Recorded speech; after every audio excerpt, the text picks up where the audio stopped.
నరసింహస్వామిని హనుమంతుడు దేవుడిగా ఒప్పుకోలేదని మీలో ఎంతమందికి తెలుసు? త్రేతాయుగంలో శ్రీరాముడు తన అవతారాన్ని చాలించిన తర్వాత హనుమంతుడు రాముడి ఆచూకీ కోసం లోకమంతా వెతుకుతున్నాడు. పర్వతాలు, ఎన్నో దట్టమైన అరణ్యాలలో రాముడి కోసం ఆతృతగా వెతుకుతూ ఉంటాడు. అలాంటి సమయంలో సత్యయుగంలో హిరణ్యకశపుడిని సంహరించిన దివ్య స్థలం, మహాశక్తివంతమైన అవతారం నరసింహస్వామి అవతరించిన అహోబిలం కొండలలో హనుమ తిరుగుతూ ఉంటాడు. అప్పుడు నరసింహస్వామి ప్రత్యక్షమై నువ్వు వెతుకుతున్న శ్రీరాముడిని నేనే అని చెబుతాడు. ఇది విన్న హనుమంతుడు, నువ్వు నా స్వామివి కాదు, నేను శ్రీరాముడిని తప్ప నా స్వామిగా ఎవరిని స్వీకరించను అని పలుకుతాడు.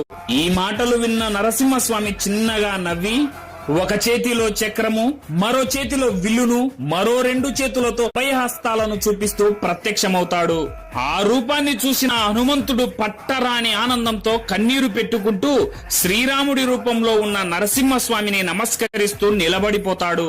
స్వయంభుగా వెలిసిన ఈ నరసింహస్వామి, హనుమంతుడి విగ్రహాలు అహోబిలంలోని కారంజ నరసింహస్వామి దేవాలయంలో ఇప్పటికీ మనం చూడవచ్చు. ఫ్రెండ్స్, నరసింహస్వామి ఆశీస్సుల కోసం జై నరసింహ అని కామెంట్ చేయండి.